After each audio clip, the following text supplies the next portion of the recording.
NDA కూటమి అధికారంలో రాకముందు పెద్ద ఎత్తున ఈ రాష్ట్రంలో వైఎస్ఆర్ గవర్నమెంట్ అధికారంలో ఉన్నప్పుడు పెద్ద ఎత్తున ఈ రాష్ట్రాన్ని డ్రగ్స్మయంగా గంజాయిమయంగా మార్చిందని చెప్పిన ఎన్డీఏ గవర్నమెంట్ ఈరోజు అధికారంలోకి వచ్చిన తర్వాత పూర్తి స్థాయిలో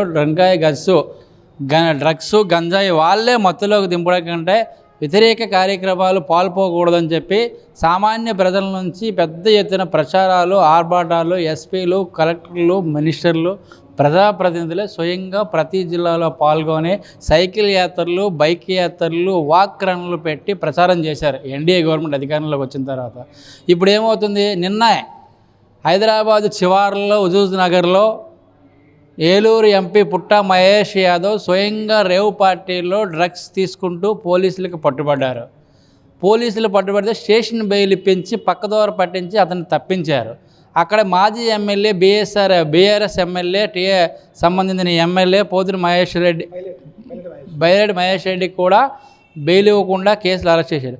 ఈరోజు ఎన్డీఏ గవర్నమెంట్ అధికారంలో ఉంది రాష్ట్రంలో. టీడీపీ మంత్రి లోకేష్ నైతిక బాధ్యత వహించాలి. ఎందుకంటే మీరే విస్తృతంగా ప్రచారం చేశారు.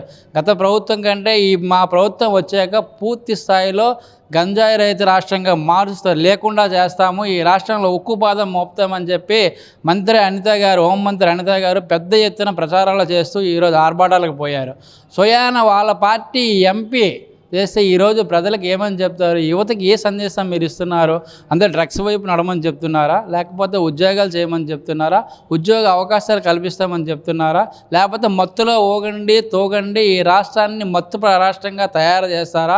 ఒక పార్లమెంటరీ నెంబర్తో ఉన్నతమైన స్థాయిలో ఉండి ప్రజాస్వామ్యాన్ని కాపాడవలసిన ఎంపీ ఈరోజు పుట్టా మహేష్ యాదవ్ స్వయంగా డ్రగ్స్ తీసుకుంటూ పాల్పడితే ఈరోజు ఏమి చర్యలు తీసుకోకుండా వాళ్ళకి ఒక నోటీస్ ఇచ్చి మీరు ఎవరిని ఇవ్వండి అని చెప్పడం టీడీపీ ప్రభుత్వానికి చాలా స్పష్టమైన వైఖరి కాదు. అది తక్షణమే అతని పార్లమెంట్ సభ్యత్వాన్ని రద్దు చేసి పూర్తిగా శాశ్వత టీడీపీ పార్టీలను రద్దు చేసి ఎవరైనా సరే ప్రజాప్రతినిధులు ఎమ్మెల్యేలు కానీ మినిస్టర్లు కానీ ఎంపీలు కానీ ఎమ్మెల్సీలు కానీ ప్రజాప్రతినిధులకు ఎవరున్నా ఈ తప్పు చేసినా శిక్షించాలి. ఎందుకంటే సామాన్య ప్రజలు డ్రగ్స్తో దొరికినా గంజాయితో దొరికినా ఈరోజు వివిధ శిక్షలు వివిధ కేసులతో పెట్టి జైళ్ళకి నెడుతున్నారు. ఈరోజు ప్రజాప్రతినిధులకు ఒక న్యాయము, సామాన్య ప్రజలకు ఒక న్యాయం అని చెప్పి మేము అఖిల భారత యువజన సమైక్య ఏఐవైఎఫ్ తరఫున మేము డిమాండ్ చేస్తున్నాం.